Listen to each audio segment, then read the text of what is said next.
Allam is gaining momentum. He makes a lot of sense when he talks. Let's talk to him very briefly about the issues that are being discussed in Vancouver mayoral race. Hello, Kareem. Sat Sri Akal. Welcome. Thank you so much for having me on again. Kareem, what are the major issues that are being discussed in your side of the municipal election? There are three things that keep coming up when I talk to people in the city of Vancouver about the election.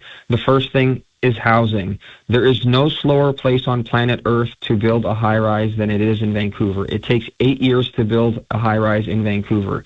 In 1961, President John F. Kennedy said he was going to put a man on the moon, and 8 years later, the Americans put a man on the moon, and that's how long it takes to build a high-rise in Vancouver. The application process is too slow, and it's negatively impacting housing prices, and it's one of the reasons that young people are leaving. The second thing I'm hearing about is public safety. Ken ran on the last election to hire 100 new police officers, and all he did was hire a net new 8. He promised to hire 100 new nurses, and all he's managed to do is hire a net new 8. He's failed on his biggest promises. But the thing that I'm hearing the most from people is he's raised property taxes by more than any other mayor in the history of the city of Vancouver. He raised property taxes in the last 4 years by 26%. Just after 4 years of Kennedy Stewart, who raised property taxes by 22%. In Vancouver, our taxes have gone up by almost 50% in the last 8 years, and people are really struggling, especially our businesses. Half the restaurants in downtown Vancouver are barely making it month to month right now. So those are the big things that I'm hearing about. Kareem, I was looking at the figures that 15 years back, Park Board's revenue, Park Board's budget to share was 16 point something %. Yes. But nowadays it's only 8%. Is this an important issue that's also being discussed? It's a huge issue that's being, it's a huge issue. So it was about 16 years ago, it was 16.5%. Today, the park board budget has been defunded to 7.9%. Our swimming pools are falling apart. Our fields are no longer good. One of the things that's happening in Vancouver is kids don't play tournaments in Vancouver anymore. They go to Softball City in Surrey. They go to Burnaby 8 rinks to play hockey.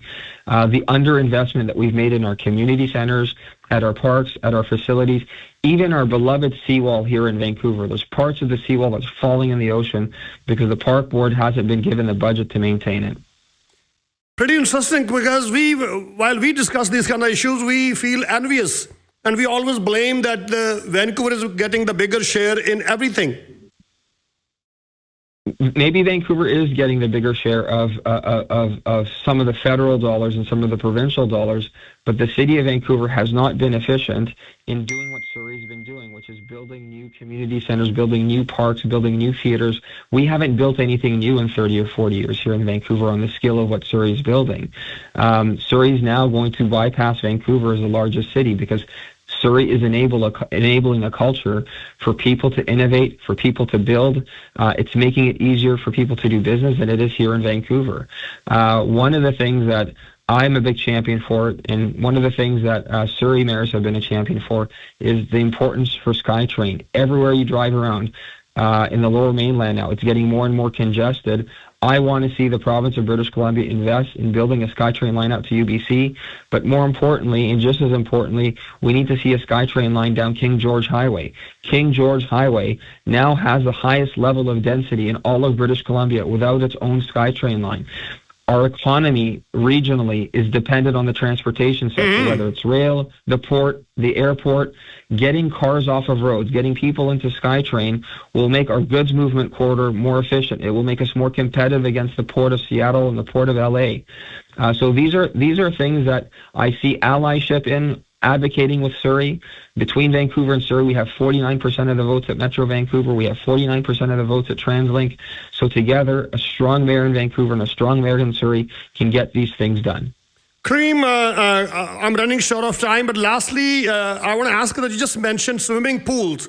But I guess the mayor of Vancouver is promising free swimming lessons too. Is that helpful? Is it really need of the hour? Well, the problem is we haven't built a new pool in Vancouver in 30 years. And as the city's doubled in population, we've built 0 new pools. So even for the parents that are trying to pay for swimming lessons, they're saying to me it's easier to get a ticket with Taylor Swift for a Taylor Swift concert than it is to get their kids in swimming lessons. So making it free isn't going to solve the problem of the fact that we don't have enough spaces for these kids to learn how to swim. We have 50,000 children here in the city of Vancouver between kindergarten and grade 12, and we don't have 50,000 spots for them to all go swimming in. So it's an empty promise, just like all his other ones. Anything in the closing, Kareem? Because I don't have much time, but we can talk about this later somewhere. But anything in the closing? I appreciate the time. The South Asian community here in Vancouver is rich and vibrant, and being on your show is really important for me to connect with them. So thank you for having me on. Thank you very much for your time, sir. Shukriya. Shukriya.